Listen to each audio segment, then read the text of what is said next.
Көшеттайға қош келдің. Көшеттаймен бірге теңіз тасбақасының суретін салайық. Ол үшін ақ қағаздың шетіне ирек етіп сызық сызамыз. Одан соң ойық сызықпен тасбақаның басын сызамыз. Одан соң ирек сызықпен тасбақаның аузын сызамыз. Осылай көзін сызып аламыз.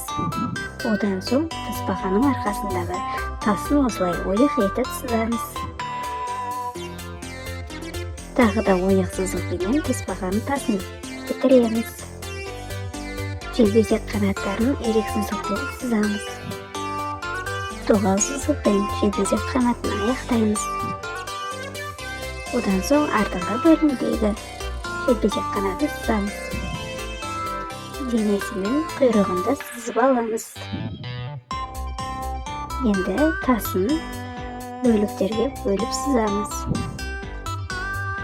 Топ секілді теңбілдерге бөлеміз. Бір бөлікке бөліп шығамыз. Екінші бөлікке бөліп осылай сызамыз. Үшінші бөлікке де дәл осылай сызамыз. Төртінші бөлікке бөлеміз. Және бір сызықпен осылай бесінші бөлікті аяқтаймыз. Түзу сызықтармен жоғарғы бөлігінде сызып шығамыз. Дәл осылай тасбақаның бөлігін аяқтаймыз. Дөңгелек шеңберлермен тасбақаның жолақтарын сызып шығамыз. Мойнына желбезек қанаттарына сызамыз. Артыңғы желбезек қанатына да дәл осылай дөңгелектер сызып шығамыз. Енді тасбақаны жасыл түске бояймыз. Денесі жасыл түске бояған соң қанаттарын да дәл осылай жасыл түске бояймыз.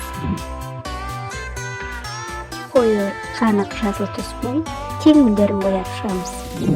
Ал қара түспен тасбақаның көзін бояймыз. Қоңыр түспен тасбақаның тасын бояп шығамыз. Қанық түспенен тасбақаның тасын бояп бітіреміз. Ақшыл түспен теңізімізді, мұхитымызды бояп шығамыз. Мінекей балалар, біздің тасбақа дайын. Ол өте риза, жарайсыңдар. Көшеттайға тіркел. Келесі кездескенше.